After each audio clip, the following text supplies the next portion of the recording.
Good afternoon, all. I'm Tim Wilshire, your networking number cruncher who podcasts people's perspectives. I'm from Confidential Tax and Business Services. This is episode 7 of the New Valley Chamber of Commerce Meet the Member podcast series. This is where we find out about our members' intricate details from the most vibrant business chamber in all of Australia. Good afternoon and welcome to Michael Christie from Christie & Co. Property Group. Hi, Tim. Thanks for having me. Thanks for being a participant on the new podcast series, and let's get straight into it.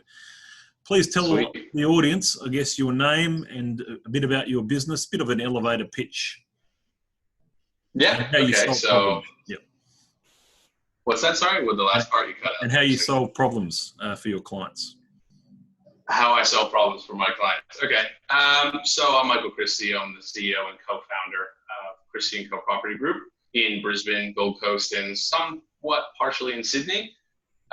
We are a real estate company, full service property company. We do everything from your normal residential listings, property management, but our main focus would be brand new projects. So townhouses, apartments, house and land, especially right now in this period, is something that we do. But of course, working for all the developers, we're kind of a non-biased company. I've really tried to stand by that statement of working as best as I can for both parties, between developers and customers. So how do I help people? Well, I get the best deals out of these developers, especially in times like this. You know, we're educated, we see everything in town.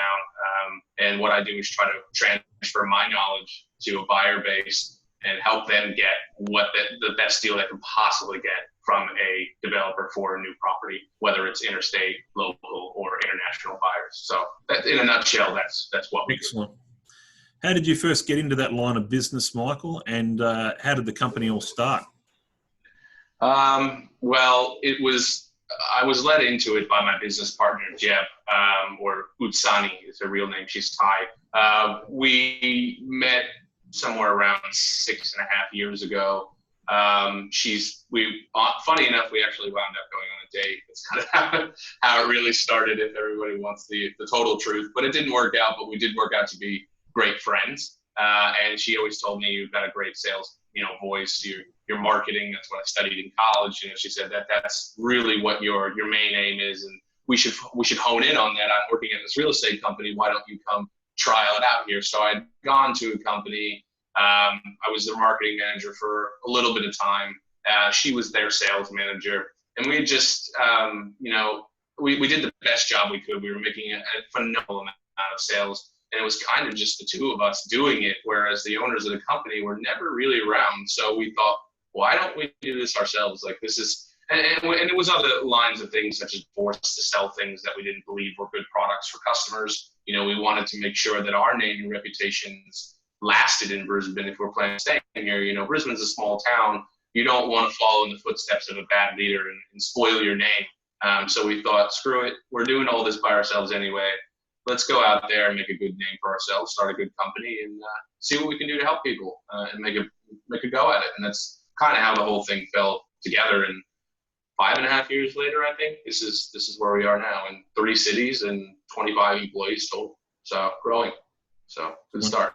So when and why did you become a member of the Valley Chamber of Commerce? How did that start? I'd always been a frequent networker. That's how I do my business. I grew up in a place, I'm from New Jersey, New York City area. It's a crowded area. You got to get out to know people. And if you don't get out, you won't know anybody. You won't really move forward. I got to find developers. I got to find people who are good at IT. There's always problems and solutions that I need answers for that I don't know how to do everything myself. So getting out and getting into, especially a Chamber of Commerce, is a place where I found, after exploring many different places in Brisbane for networking, that it just had the most active members. I mean, the speed in which, I would go and buy a ticket for another Valley or any kind of Chamber of Commerce or event, and the tickets would be around until the last minute, whereas I quickly learned if you don't hop into a VCC, ticket line very quickly, you'll find yourself on a phone call, waiting and hoping to get into some of the coolness that we have. And I just found that the locations are always cool and interesting. The people that come are always new, intelligent, smart professionals that I can gain valuable information or business from. So in the end, I explored a few, and as I think I spoke in your podcast, my friend Norm wound up dragging me over to one, and ever since then we joined and decided that this was the best platform for us to meet people, for my business. Yeah, thank you. And with the VCC, the Valley Chamber of Commerce, so obviously you've joined. So what else does it actually mean to your business? I mean, what sort of opportunities have opened up for you? Well, as of now, I mean, I kind of just really got to join just kind of before this whole thing kicked off. I was waiting for the new events in the new year. And then, of course, this has happened to us, which will be great coming out of the door because we've got so much happening for us with our company. Where, some companies may have struggled, very unfortunate for a lot of the industries, but us coming out of COVID was actually a really successful period for the real estate industry with the government's home builder grant that they initiated. We were so focused on townhouses and apartments before that, and now with all these houses, the business has been great. So I'm looking forward into getting into back into VCC to see if there's some people I can meet. There's a few things in mind that come to mind, but I'll give you an example. Last year, the Victoria Golfs. It's good for me when the mayor is there. I'm there with the mayor, and I'm at the launch of what is, or to be the new Brisbane Parkland. See, this is something that I, as a someone who sells investments to people, I've got to be on top of my game, and having that ability to be close to the mayor at these events, have my face seen. These are good for us. These are good for people in these lines of industry who revolve around the public space and a city as a whole. So I find that the events always attract the right kind of people, important people, and I can get alongside them and have a word with them, as well as learn a bit more about what's about to happen in the city. And I always need to be 5 steps ahead on infrastructure. I always need to know why people are coming here, because that's what drives my interstate and international investors. So I find that that's one benefit, kind of short of a stale period where I didn't really get to come to many events, but just as I was about to really become a full-on member, and I did, COVID hit, so I didn't really get much chance to experiment with too many people, but it's been great so far. So can you tell me, I guess the challenges that you're facing in your business at the moment, and the lessons that you're sort of learning in your career journey, or the biggest lesson you've learned? Well, I'd say that, if you just tie it back to like VCC, I think one of the biggest things that I look for is I'm always looking for creative IT and marketing solutions. It's one of the biggest problems in our industry is following up lead generation and following up and staying up of that, looking for new solutions to best spend your marketing money. Marketing is the biggest expense for me outside of my other overheads like offices and stuff like that. But marketing is what brings me leads. It generates stuff, Facebook. And it's so intricate now with the cookie tracking and all this.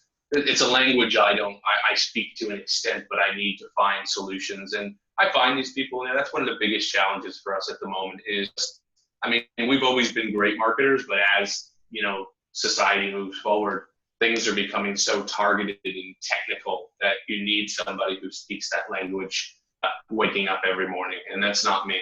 So that's the biggest challenge, I'd say, for me, and something that I'm looking for in VCC. And I've actually, I think, met a few people who have come up with creative solutions for us that we've spoken to about.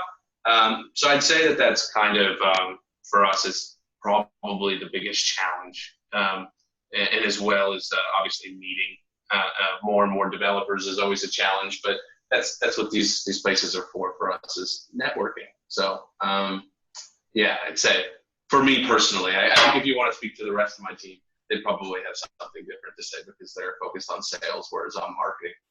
So, what do you like the most about living in this beautiful city of Brisbane, which is a small town? I'll try not to go like I did in your last part. I think I went on for a while, but it's a great culmination of everything. I've traveled the world. I went to school in New York. My mother's German. I've lived and traveled Europe, pretty much almost every continent I've been to, and I found that Brisbane was such a happy medium between tropical, beautiful beaches, the Gold Coast and the Sunshine Coast in combination. It's not too crowded, and it's a brand new city. It's being designed and built for the future. Whereas, you look at the city's a great place to go, and I love going down there for a weekend.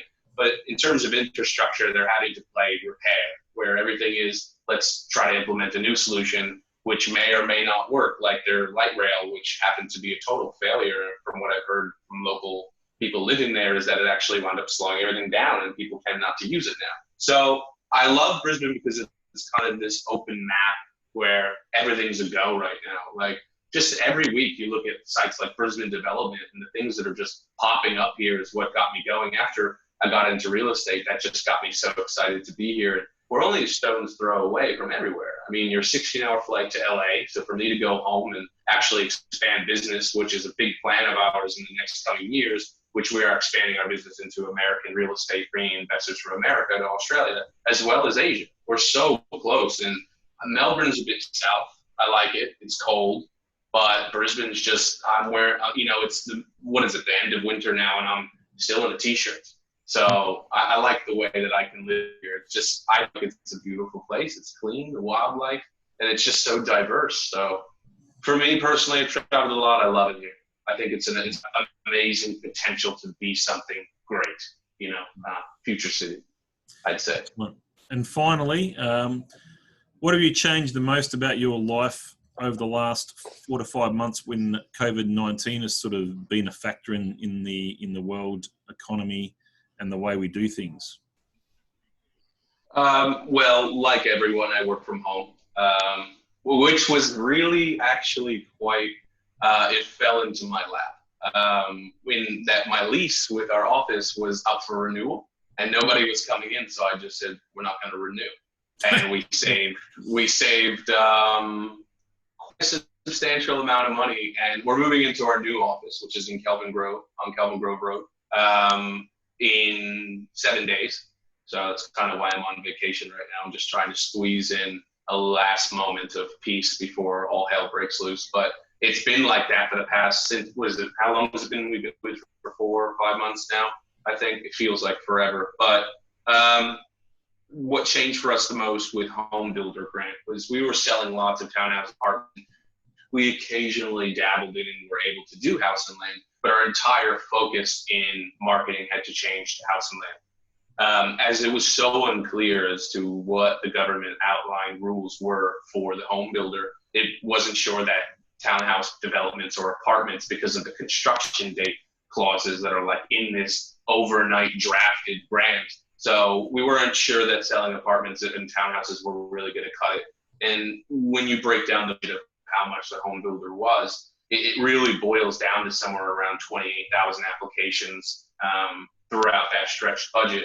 Whether or not they're going to extend throughout time is something that we didn't want to take a chance with. So we designed our whole overnight marketing campaigns, everything house and land, reached out to every developer, got on a bus, took our team to every single land estate from Gold Coast to the north of Brisbane, got everything on realestate.com, formulated hundreds of new packages, and we've been selling house and land like fire ever since. So the home builder grant stimulated the real estate industry and, of course, the construction industry, and it was amazing for us. So I've had to change maybe the way I work, and maybe my sleeping routine is a little bit messed up now because being at home, you tend to stay up a little bit longer and maybe work a little bit less, but the hours were all over the place, and being comfortable, actually, I felt helped with coping with work. Thanks, I felt like I got more done, No, so thank you. Yeah, that's really what's changed. Yeah. Yeah, thanks very much. It's been great to get your insight on some important things that have, I guess, affected the way you're doing business, and it's been very good. Thank you very much, and I hope you have a great weekend, Michael. Yeah, awesome. Thank you so much, Tim.